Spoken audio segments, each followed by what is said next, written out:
Hello and welcome everyone to the Intrepid Museum's live virtual programming. Thanks so much for joining us today for Codebreakers. My name's Alicia. I'm an educator at the Intrepid Sea, Air, and Space Museum in New York City. I'll be your host for today. And just as a reminder, the museum's live streams are free, but if you'd like to support us in delivering these programs, please click on the link in the comments or in the description. So feel free to use the chat today to say hello. Let us know where you're tuning in from. Let us know if you've ever been to the Intrepid Museum before. And of course, if you've got any questions, you can put them there too. Now, at the Intrepid Sea, Air, and Space Museum, our mission is to honor our heroes, educate the public, and inspire our youth. And today, we are going to be talking a little bit about spying and espionage. We're going to talk a little bit about the ways that the Navy could communicate while at sea, and often how we would be able to keep the pilots safe by keeping them kind of hidden in plain sight. We're also going to talk a little bit about the information that they might be carrying as well, and how we could keep that safe too by encoding it. Codebreakers. You get the gist of it today. So for a quick recap, for those of you who may not be familiar, everyone, this is the Intrepid Museum. So we are located inside of a historic World War II era aircraft carrier. We are docked right on the west side of Manhattan in the Hudson River.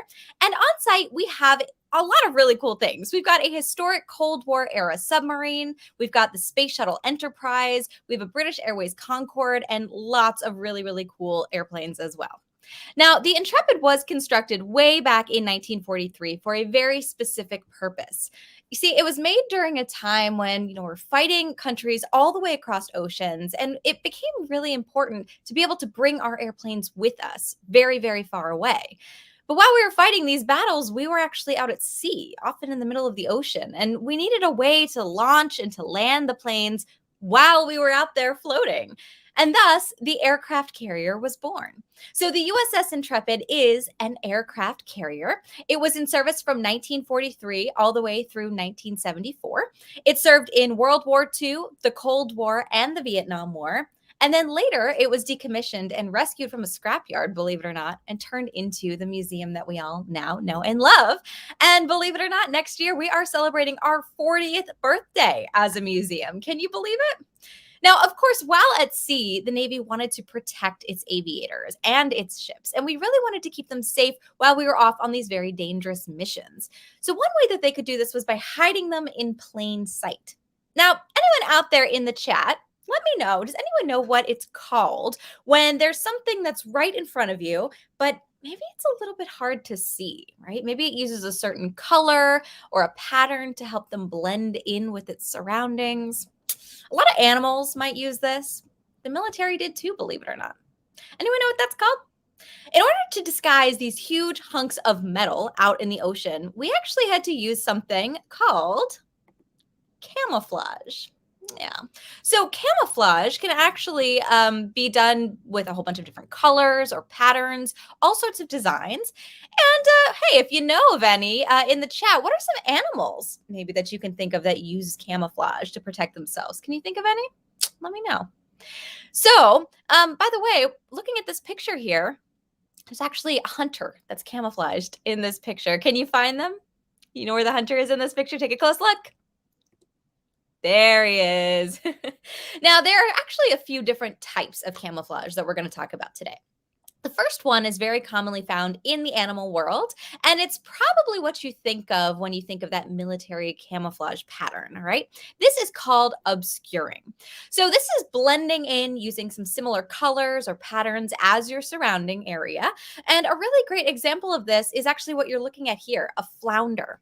So they've got colors and patterns that help them to really easily disguise themselves on the ocean floor. So looking at this picture, can you see the flounder? Take a close look.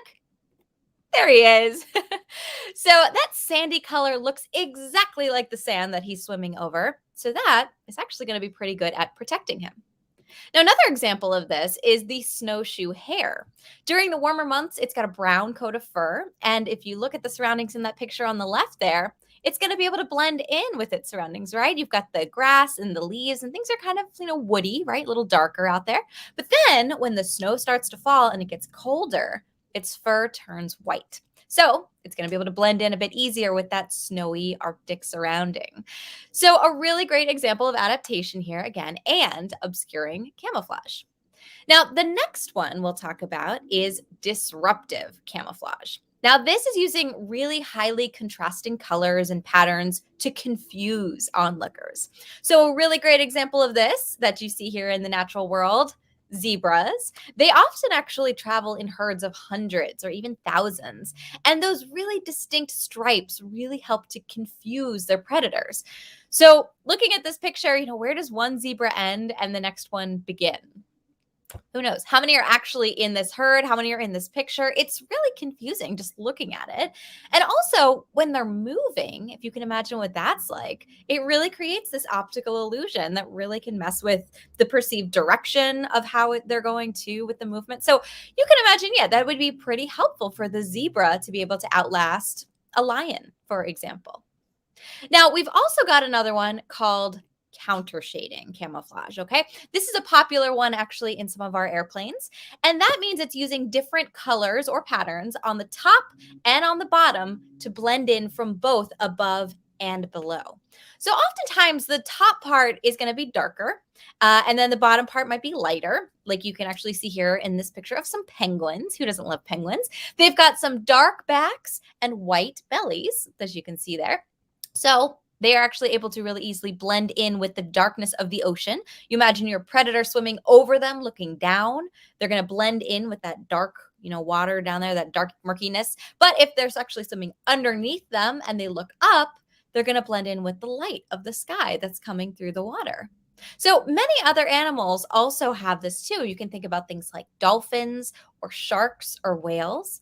And that is a natural way that the animal world has started to use this counter shading camouflage to help to protect them. Now, the last form of camouflage that we'll talk about is something called mimicry. So, mimicry is literally copying what something looks like in order to also look and appear like something else, kind of like wearing a costume, really. So you're not blending in necessarily. You're putting on a mask and you're saying, I am this thing. And you look like it too. So oftentimes that might mean, you want to look like something maybe a little scarier than you to protect yourself, or maybe something that's really non-threatening and not really too delicious to eat. So a great example of this right here, you can see we've got butterflies that have this color pattern, moths.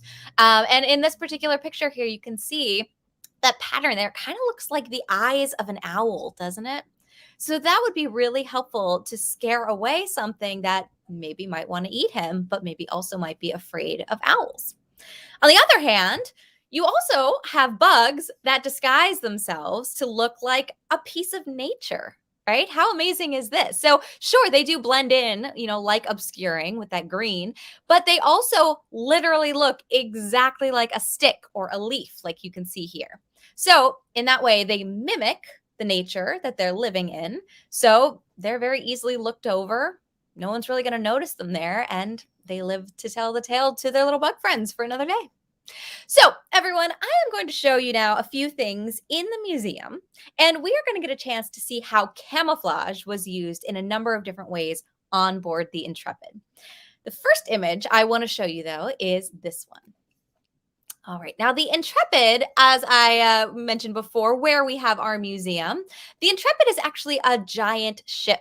It is 913 feet long. In fact, that is so long that you could just about play 3 games of football on top on that flight deck at the same time. So it's going to be a little bit difficult, arguably, to camouflage this giant floating airport in the middle of the ocean, right?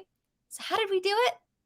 Well, take a look at this picture here. Believe it or not, this is the Intrepid, the way it was painted in 1944. This is how it was painted during World War II. And this is a form of camouflage called Dazzle Paint. Dazzle Paint, right? So you can see these blocks of colors. The colors here are actually called dull black, ocean gray, and light gray. Real creative, right? But here's a question, everyone, and we're actually going to play a little game here, all right? There we go. All right, so here's a little game for you. Which type of camouflage do you think this Dazzle Paint is, all right? So type a number in the chat for me. Which type of camouflage is Dazzle Paint? Do you think it is 1, obscuring, 2, disruptive, 3, counter shading, or 4, mimicry? All right, so take a close look. Think about all the things that we talked about before. Looking at this, you can definitely notice some strong contrasting colors, some big, large, blocky shapes, right? All right, so I see some guesses coming in. I see some 2s, some 4s. All right, all right. Other guesses, anyone else? I'll give you another second to put in your guesses. 1, 2, 3, or 4, depending on if you think it's obscuring, disruptive, counter shading, or mimicry. Remember, we went over all those. All right, and 3, 2, 1. The answer is disruptive. So if you put disruptive, you would be right. Number 2, disruptive camouflage. And that's because it would often travel in its own herd, believe it or not, just like those zebras we saw. It traveled in a fleet, kind of its own herd. And they were all painted these crazy patterns, just like this.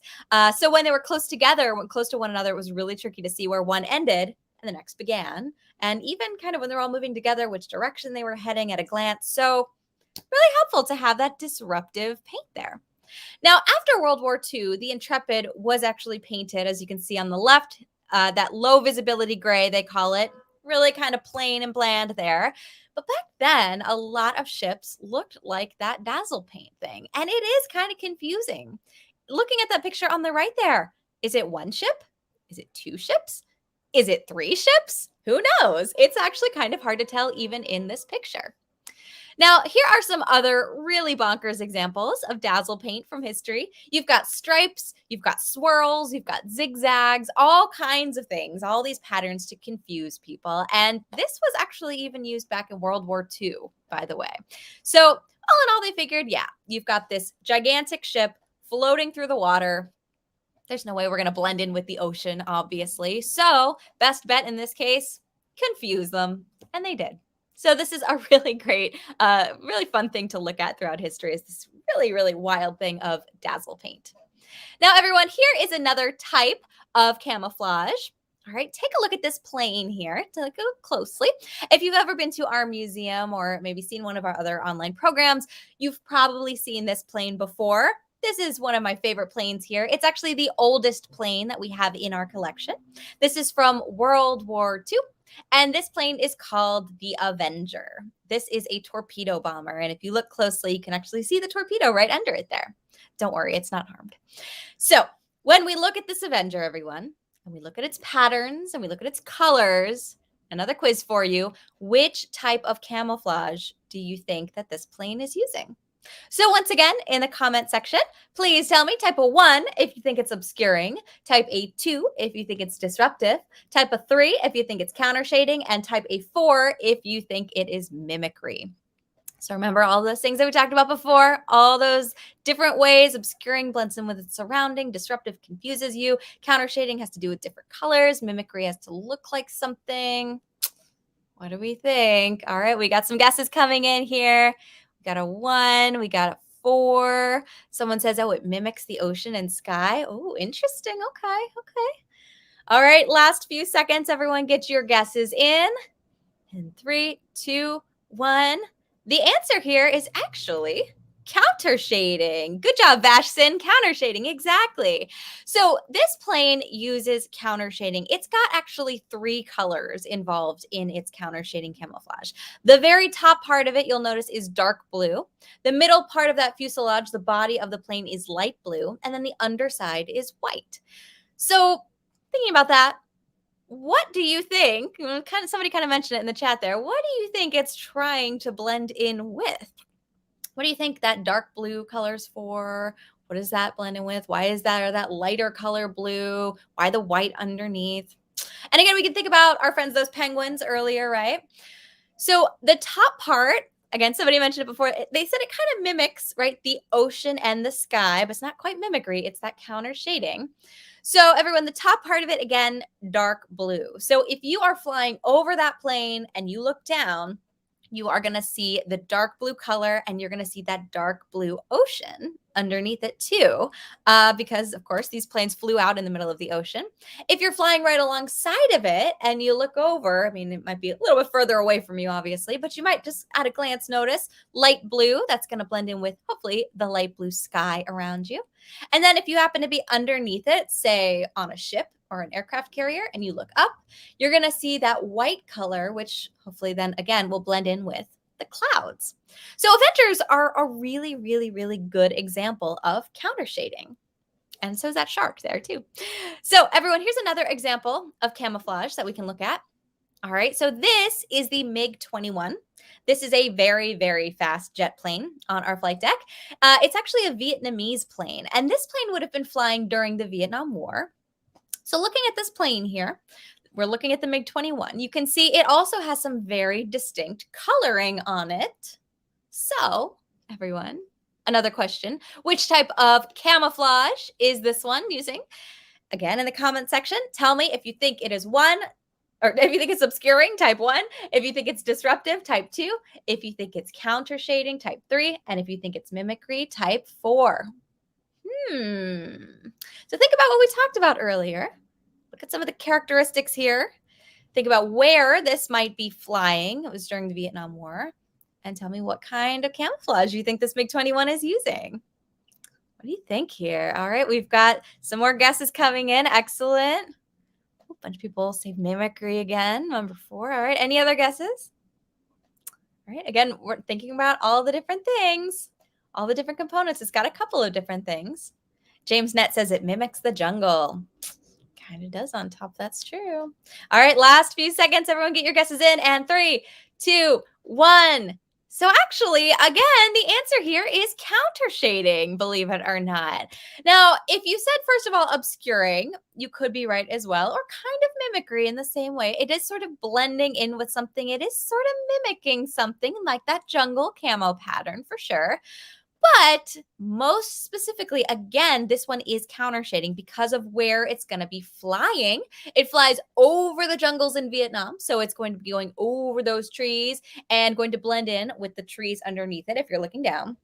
But again, if you're underneath it, it doesn't look like a jungle going up. When you are looking up underneath it, it's lighter, and that is going to blend in with the sky. So kind of a trick question. But not really. It's counter shading still, believe it or not. Although you would be right. It does kind of mimic the jungle, and it does sort of obscure it in the jungle too.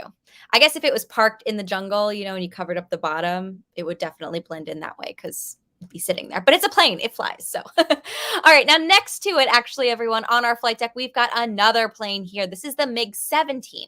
So we like to say it's kind of like the little brother to the MiG-21 that you just saw. Also a Vietnamese plane. But look closely at this one, everyone. This one's a little different, all right?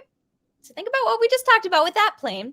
And look at this and tell me, which type of camouflage do you think the MiG-17 uses? All right, is this obscuring, disruptive, counter shading, or mimicry? Ooh, tricky, right? So look at the patterns in the color of this plane. All right. Think about, again, where it might be trying to be camouflaged. Where is it trying to blend in? This one was a little bit slower than the MiG-21, but still pretty fast. This is a fighter jet. So it's going to be fighting other planes up in the sky. And because it's going to be up in the sky and maneuvering around in the clouds, thinking about that, all right, it's painted to not only blend in with the sky, but to also blend in with the clouds too. So do you think this is obscuring, disruptive, counter shading, or mimicry? Lots of guesses coming in now. Great. All right. We've got, all across the board here. We've got 1s, 2s, 4s. All right. Everyone, final guesses in. All right. And 3, 2, 1. All right. So this one, if you said 1, this is obscuring. All right. If you said obscuring, that would be correct because this one hides in plain sight in the sky while it's flying around, and it uses all those different shades of blue to blend in with the sky and the clouds. So here are some examples. Actually, you can see it kind of flying through the sky, or maybe you can't see it so well if it's doing a good job. So you can really see how those colors and the patterns can really help to obscure or hide that plane in the sky. All right, kind of like that flounder and that hunter that we saw. It just really blends in there with those colors. Now, everyone, next to the MiG-17, we're getting a tour of the flight deck today. Up there, we've got this fun plane. Definitely not one to miss if you come to visit us at the Intrepid Museum. This is the Crusader. All right, this is another very, very fast supersonic jet that was flown by the U.S. Navy. And if you notice, it's got kind of an interesting painting on it. Maybe you've seen something like this painted on a plane before. It was a very classic thing that the pilots used to do. So what we're looking at here, everyone, in the front is this shark face, all right? This mouth with sharp pointy teeth in the front. So I want you to use your imaginations for this one, everyone, and tell me here now, which type of camouflage is the Crusader using? And I'm specifically referencing the front of the plane, all right? Is this obscuring, disruptive, counter shading, or mimicry? Ooh, let's think about this one. So again, type of 1, 2, 3, or 4. Which type of camouflage do you think this plane is using? Which do you think is closest, do you think, anyway? Some people would say this doesn't use camouflage at all. But again, use your imaginations for this one. Which do you think this is, if we're really thinking about it? How might this plane kind of hide in plain sight, but maybe not in an environment that it belongs in, I'll say. All right, so we've got some more guesses coming in. All right, good guesses, everyone. So yeah, if we're looking at this, everyone, we might think, I mean, pretty clearly here, it is trying to kind of mimic a certain animal, right? Because it does look like a shark. It's mimicking a shark. And so, yeah, I'd say sharks are pretty fierce. So, well, I don't know. Does it really look like a shark flying through the sky like a Sharknado? Probably not. No, not really. You're not going to think, oh my gosh, how is there a shark flying up here?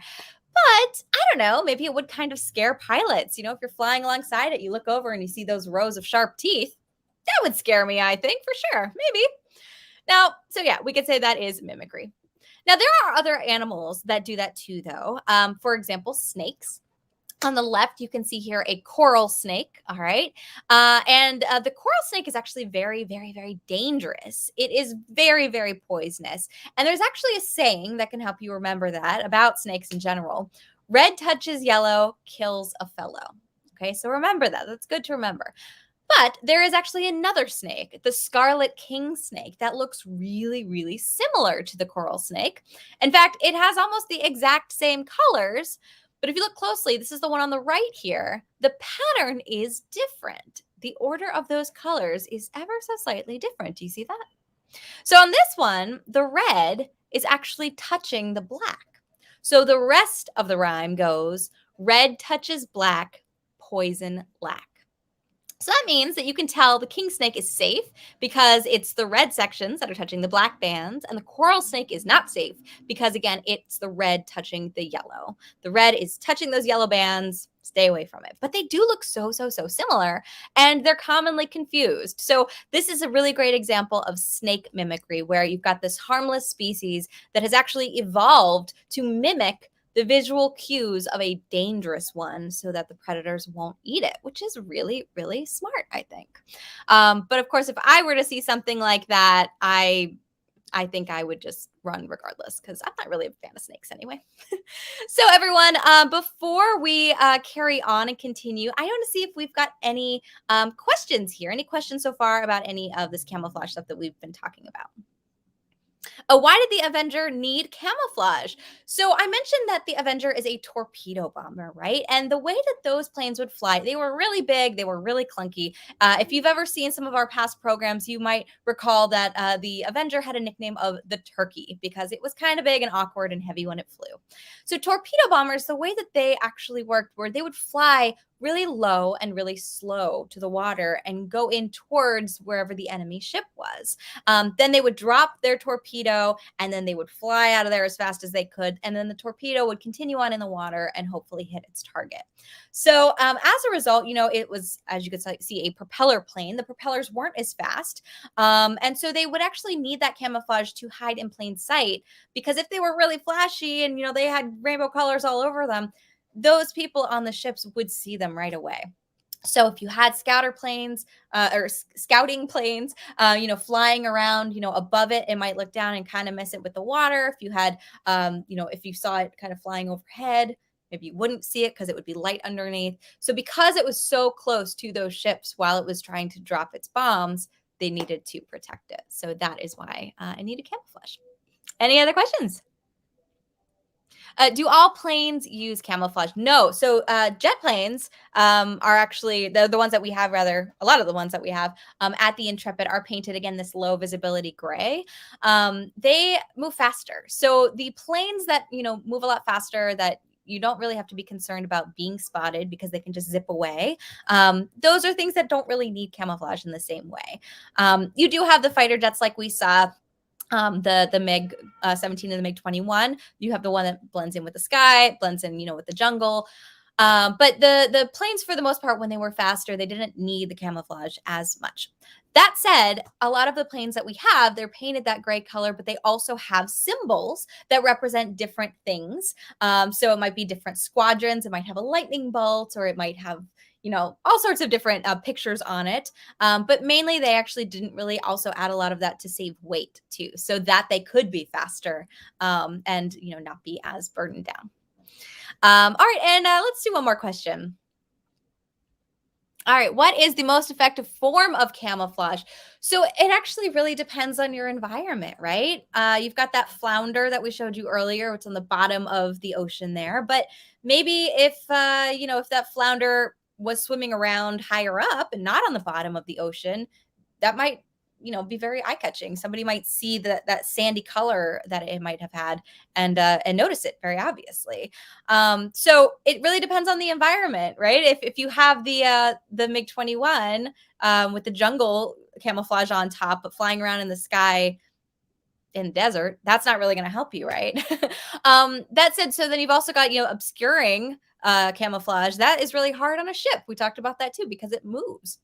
It's going in and out of ports. It's going all over the place. So having it painted blue, but then it, pulls up to a dock somewhere and it's going to be noticed. So it really just depends where you are and what you're trying to hide from, for the most part. Great questions, everyone. All right, so moving right along here, up on the Intrepid's flight deck, everyone, we have another plane. This is this plane right here, all right? So this plane doesn't really use camouflage, of course, to blend in and hide. This one's actually trying to stand out and trying to be a little bit more noticeable. So this plane is called the Mentor. All right, the Mentor, kind of like the word teacher, right? And it's called that because it was used as a training plane. And so basically they would use these pilots, or use these planes rather, to train pilots to fly in the Navy back in the 1950s. So a great way to think about it actually is if you've ever taken driver's ed, maybe you've seen someone, practicing to drive a car going down the street. Usually, they've got some sort of a sticker, maybe, or a sign of some sort on their car to make sure that everyone around them is aware that, hey, this person is learning to drive there. So watch out, be nice, maybe avoid them in case something goes wrong, right? It's a safety precaution. And this is also, why I actually learned to drive in an empty parking lot so that I didn't have to worry about that. But this is actually the same idea here. They painted this plane this very bright red and white because it's really visible up in the sky. You are going to see it and you are going to know that, yeah, maybe you shouldn't fly too close, or, oh, hey, maybe we need that plane for something. Maybe we can signal to them, right? So again, as I was saying with the question before, this is a great example of maybe camouflage isn't really a good idea for this because it has a specific purpose. Now, in nature, there are actually animals that do the same thing.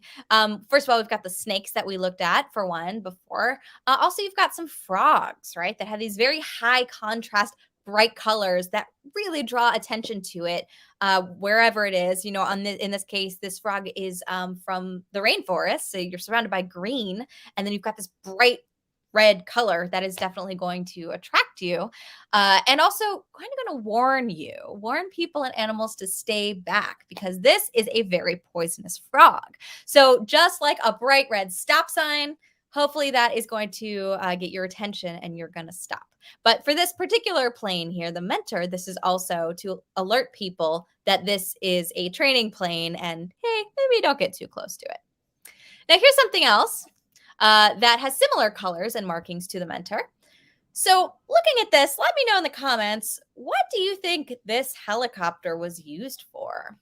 Thinking about those colors again, have you ever seen those colors on something else, maybe out and about in your community? All right, what do you think? Red and white. Have you ever seen anything like that before? Looking at these colors, you might be able to figure out that this was actually used to rescue people. So, red and white, sometimes we associate that with like ambulances. So again, in this particular case, it kind of, looks like an ambulance. Those bright red colors, red and white rather, really easy to spot, which is great if you are trying to rescue people at sea too. And yeah, I see Brenda and Andrea in the chat. You're saying search and rescue. Absolutely. Absolutely. An ambulance and a fire truck even. Sure, James. Yeah. And yes, actually, this is also, as James pointed out, a Coast Guard helicopter too. You can see the Coast Guard symbol on the back there as well. Now, here's another one. This plane never took off from the Intrepid, but we are super lucky to have it. This is the fastest plane ever built. And we have it here at the Intrepid Museum. So come by and check it out. It is right on top of our flight deck. We love it. This is a Lockheed A-12. All right, this is a CIA spy plane. And this plane could go so fast, it could go Mach 3. So that is 3 times the speed of sound. That is over 2,100 miles an hour. And it went really high too. This plane went up to about 80,000 feet. And that's so high that the pilot actually had to wear a pressurized suit while they were flying, just like an astronaut. Just to be able to breathe. But this was also during the Cold War in the 1960s, right? So the main job of this A-12 was to spy. This was a spy plane. It flew really, really fast and really, really high, and it took a bunch of pictures too while it was doing it. Now, I'm telling you, yeah, this was a spy plane, right? And if I told you that this was camouflaged, you might you might be a little confused. You might go, okay, well, maybe this plane only flew at night because the dark color or something. Doesn't really look like it's camouflaged right there in that picture with those clouds, right? Well, in actuality, this plane was originally designed, first of all, to spy on the Soviet Union in the 1960s, right? So Cold War era. This plane went so fast and technology was getting so good, we actually stopped relying so much on our eyes to find planes, and we started relying more on radar and our technology. So the A-12 was really special because everything about it was meant to help it hide. So first of all, looking at this picture, you'll notice it's very curvy, right? There's a lot of round kind of barrels and edges and things there. So the curves, first of all, are great to deflect radar. Also, it could go Mach 3, 3 times the speed of sound. That was really great to be able to just, zip around wherever it needed to go. And also, it had special paint on it. This is really cool. The paint is combined with some materials like iron, ferrite, and silicon. And it had all these things in it that could actually absorb and then deflect the radar by scattering it. And it would actually make the plane look either bigger than it was, or that it was moving at a slower speed or coming from a different direction. And it would really confuse the radar signal too. So again, this is camouflaged, but in some really unique and different ways. So all of these camouflage technologies and these strategies that the planes used were, of course, to make sure that the pilots and the sailors were safe while they were out on their missions. But now actually we're going to shift. We're going to talk a little bit about how sailors and pilots were able to keep their communications secret using code. And I see in the chat, so somebody says Blackbird. So the SR-71 is the plane that is commonly referred to as the Blackbird. We like to say that's the little brother of this plane. This plane is actually even better than the SR-71 Blackbird. And in fact, its nickname was Project Oxcart. So this is the A-12 Oxcart. Doesn't really sound as cool as the Blackbird, but it's a CIA plane. They can call it whatever they want. All right. So now, everyone, we are going to shift, as I mentioned. We're going to take a look here. We're going to look inside this area of the Intrepid. It is actually right up on top of the flight deck. This is called the island. And that is where a lot of the navigation and the communications were based, all in one central area.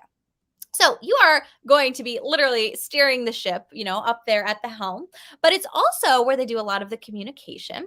So the bridge for navigation, you can see there, inside of that area. And if you do come to the museum, you can come check out these spaces. In this picture, in this area, you can see a lot of maps for plotting things. You can see a lot of instruments like radar. So that helps us with navigation. It was a really busy and very, very important area too. So as we move closer, though, to the front of the island, we're going to move up a little bit. You can find a board right up here in the front, all right, of that room. And if you look closely at it, you can actually see some words on it. Okay, you see some words. I'll make it real big for you here. You can see some words like Intrepid, which, of course, might be familiar. But now you also see things like New Jersey, Miami, Independence, Iowa, Hunt, all of these other different names. So, are we sailing towards New Jersey? Are we sailing towards Miami? We're going to Iowa? But that doesn't make sense. So these are actually all the names of ships that are in what we call this fleet or this group of ships. They all stay close. They all stay in formation to stay safe with one another. Again, you can think like the pack of zebras. Now, for a time, the Intrepid was actually something called the flagship or the head ship in the fleet. So that's the head honcho. That's where, for this image here, you can see the Intrepid right in the center. It says CB-11 USS Intrepid. All right. And then you can also see all around it, it's being protected by everyone else in that fleet.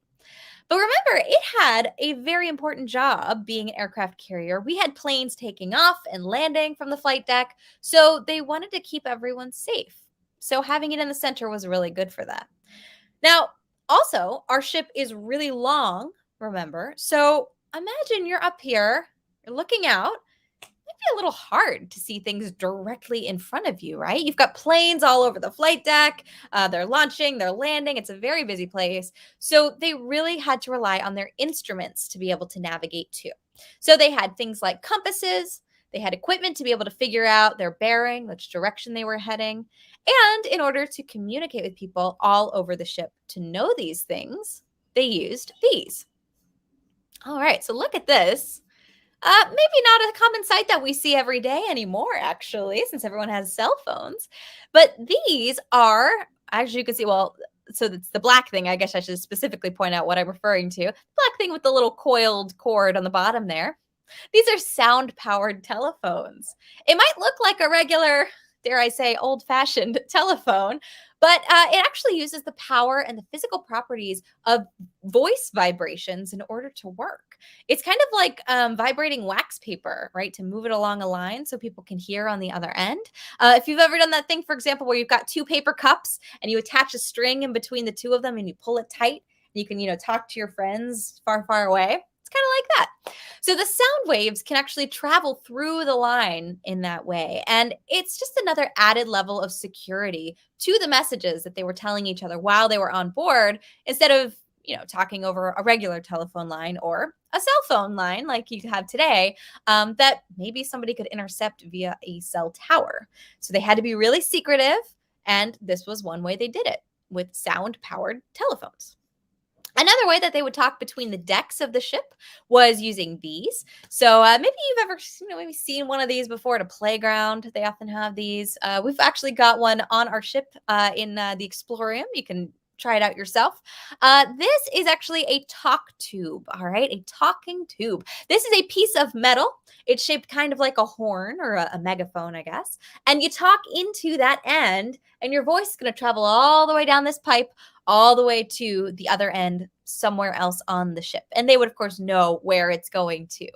But this is really great for people to talk to other people on their own ship. As you can see, this fellow here talking into his talk tube. Really great for internal communication.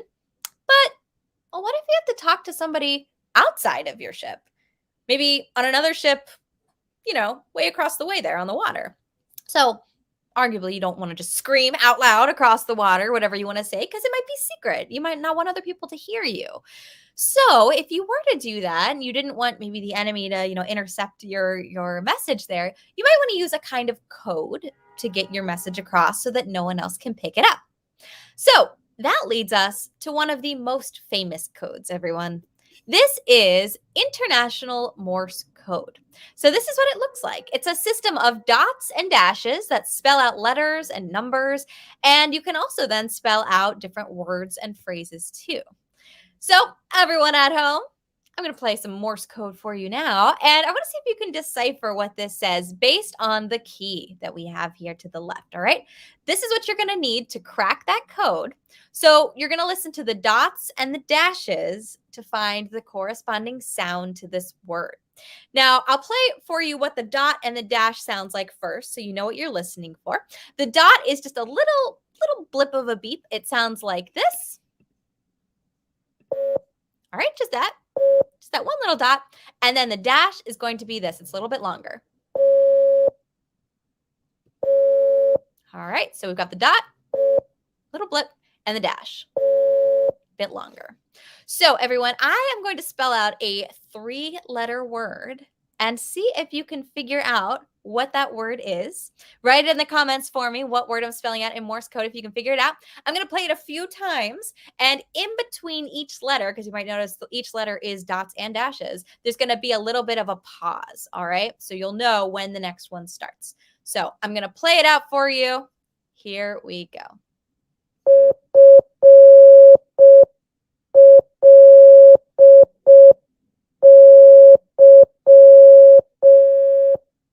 All right, so that was 3 letters, all right? And I'm actually going to go ahead and make this a little bit bigger for you.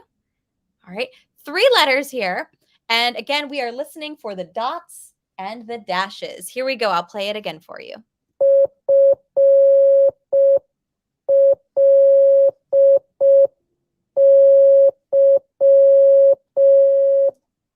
All right, that's 3 letters there. See if you can figure out what that word is.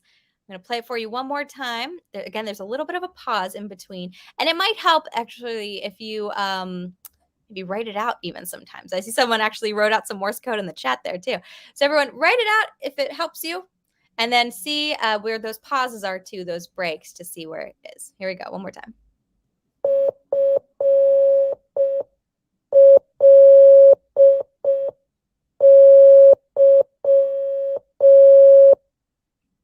All right, anybody getting it? Play it for you one more time. That's the first.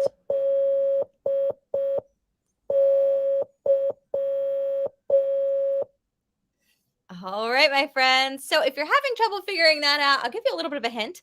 This hint is that it is a command that you might give to an airplane. What do airplanes do? All right. It's dot, dot, dot, dot, dot, dot, dot, dot, dot, dot, dot, dot. What do you think it is? All right, one more time. Here we go.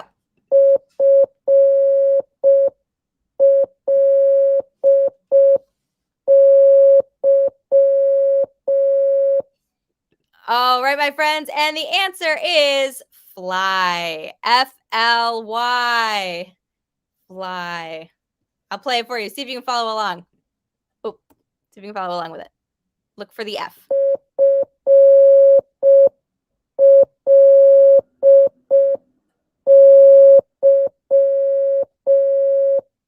All right, so that is fly. Now, everyone, Morse code is one way that we can communicate with other ships, of course, but another is actually using flags. Now, often you might associate a flag with a country, right? In a way, a code is kind of, yeah, a country flag, right? You can look at it, you can see the symbol, you can see the shapes on it, and you can know that that represents a certain country. But ships actually use something called signal flags that can send messages. And each flag actually represents a different number or letter as well. And they're actually just kind of hung out on the line, just kind of like you're hanging out laundry. So this is actually a ship that came by to visit us next to the Intrepid a while ago. But they've got a whole bunch of these very colorful flags, you know, displayed, hanging out on their line too. So there's another key for that as well. And here it is, all right? So this is the key for signal flags. Take a look at these flags here. And I'll give you another question now. See if you can find, again, the corresponding letters for each of those flags. And let me know what the message says, all right? See if you can decode this message. What does that say? All right, so look closely here. What do we think? Now, oftentimes when you're looking at this, if you've got duplicates, that can be helpful. But, you know, we can pair with the key there. That first one, it's a white square with another smaller red square, red diamond inside of it. What does that look like? And then you've got the next one is red and white kind of checkerboard. You've got a yellow and black checkerboard next to it. You know, use that key, pair it up. 3 words here. This is a phrase. Okay. Anyone have any guesses what this says? Looking across here. Again, if you've got duplicates, that's helpful. We've got a white square with a smaller blue one in it. We've got 3 colored lines there, red, white, and blue. Another one with blue and red on the bottom. Oh, Edgar Calderon has the first word ready to go. All right, the first word is full, F-U-L-L. You can see that. There you go. We've got a bunch of answers in the chats now. Excellent. Yusuf, hello. Full speed ahead. Exactly. So this is full steam. Sorry, full steam ahead. That's right. Full steam ahead. Excellent. And yeah, it's very helpful when you've got the duplicate letters there. You've got the E and the A in both steam and ahead. So you don't even have to look that up again. You just know that that's what that is. Now here's another one, everyone. This one is actually on the Intrepid too. So see if you can see what this one spells out. Look closely at the letters. There's only 4 here, so it'll go a little quicker. And what do you think? What's this one spell out? I'll give you a second to figure this out. We've got we've got a blue and a white checkerboard. We've got a red one that has kind of a cutout in it. So the shape is also something with the flag as well. A yellow square and a yellow and blue one. Oh, huh. Interesting. So somebody wrote in the chat what they saw. It might look kind of like I messed up, right? Oh, maybe spelling isn't my strong suit. Nope. It's right. It's right. Yep. We're seeing in the chat now. A lot of us are seeing NBQK. What? If any of you at home play Wordle, you will know that is not something that you can put in that game, right? NBQK, that doesn't even make sense. NBQK, what is that? Well, it's actually Intrepid's call name. So it was another nickname for the USS Intrepid. It was a code name. It was a secret name that was used so that others didn't know which ship was talking or being talked to. So a different nickname. Kind of another extra layer of code to your code. Kind of a trick question, but you got it right, NBQK. And that actually does make it a little harder to crack. So good job, everyone. So everyone, thanks so much for looking at these fun codes with me and this camouflage. You can really see, though, how they really thought about this. They put a lot of effort into making sure that they kept themselves and their pilots safe at all hours whenever they were doing this, whether it be communicating in the ship or communicating to other ships too, or flying around too with the camouflage. So everyone, I want to see if we've got any other questions before we wrap up today as well. Maybe it's anything about codes or anything about, anything that we've talked about today. Oh, do they still use codes in the military today? Yeah, oh, definitely. They still use signal flags. They still use Morse code, believe it or not. But of course, since everyone knows them now, they use the codes in their own special way. So they actually use, again, these codes within the codes. For instance, the signal flags, you've got the single letters that translate out to single letters, but now signal flags on their own actually mean whole phrases too. So if you ever just see one single signal flag waving, it could mean a number of things. It could mean, depending on what it is, it could mean maybe someone went overboard, or maybe they need more fuel, or something's on fire. It could mean a number of different things depending on which flag it was. So definitely still a lot of codes in use today. Great question. Any others? Are Avengers still flown in the Navy? No. So the Avengers entered service in 1942 during World War II, and they were used until about the 1960s. But again, by then, we're getting into this Cold War era. The technology had improved so very much. We had these jet planes. They were a lot more effective for the things they were trying to do, and they could fly a lot faster and zip around as fighters. So the Avengers were ultimately either scrapped or sold off. And a lot of them actually found new life helping to put out forest fires, believe it or not, or spread pesticides across field because they were so good at carrying so much weight, right? That really heavy torpedo that they would carry around. Now, instead, they could use water, or they could put, pesticides or something inside there. Also, you've got a bunch of plane buffs, who get their hands on them and use them for demonstrations at plane shows or reenactments and what have you. But no, the Avengers are not still flown in the Navy today. Nope. All right, any others? Oh, how many planes do you have at the museum? Oh gosh, so I think currently we have, 28 aircraft on display. And that includes actually our newest acquisition. Recently, we got the Douglas Skyray, which we craned onto our flight deck last year. We've also got the British Airways Concorde, which is a commercial jet, very, very fancy.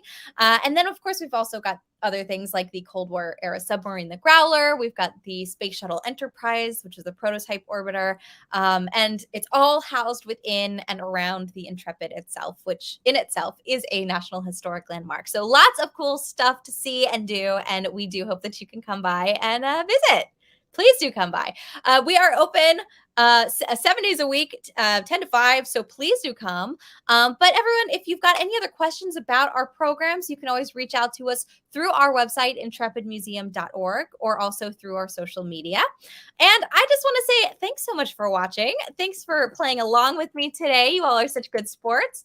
And as you know, the museum's got a number of live streams just like these. So please do follow and subscribe to this channel or visit our website for the latest streaming schedule. And also, if you enjoyed this program, I encourage you to fill out a quick survey that will be linked to. I'll throw that link into the chat for you. Go ahead and fill that out and let us know what you think, and it'll help us to plan for upcoming programs too. So once again, our museum's back open to the public 10 to 5, 7 days a week. If you happen to be passing by or in the neighborhood, come on by. We've got a lot of exciting events coming up. We've got Kids Week coming up next month, sorry, February 19th through 26th. So that's the week of winter break here in New York City. Lots of fun things will be going on at the ship. And of course, this year is our 40th anniversary as a museum as well. So really fun streams going on too. So everyone, our next program is going to be next week, Thursday at 3 p.m. It's a very special one in honor of February, which is Black History Month. We'll be bringing you a program called African Americans in the Navy, which is going to explore the very long history of Black members in the armed forces. And it's also going to highlight some of the remarkable men and women who really blazed a trail for those in the Navy today. So once again, that's going to be next week on Thursday at 3 p.m. So everyone, once again, thanks so much for joining us today. And hopefully we'll see you online for another virtual Intrepid adventure. See you next time.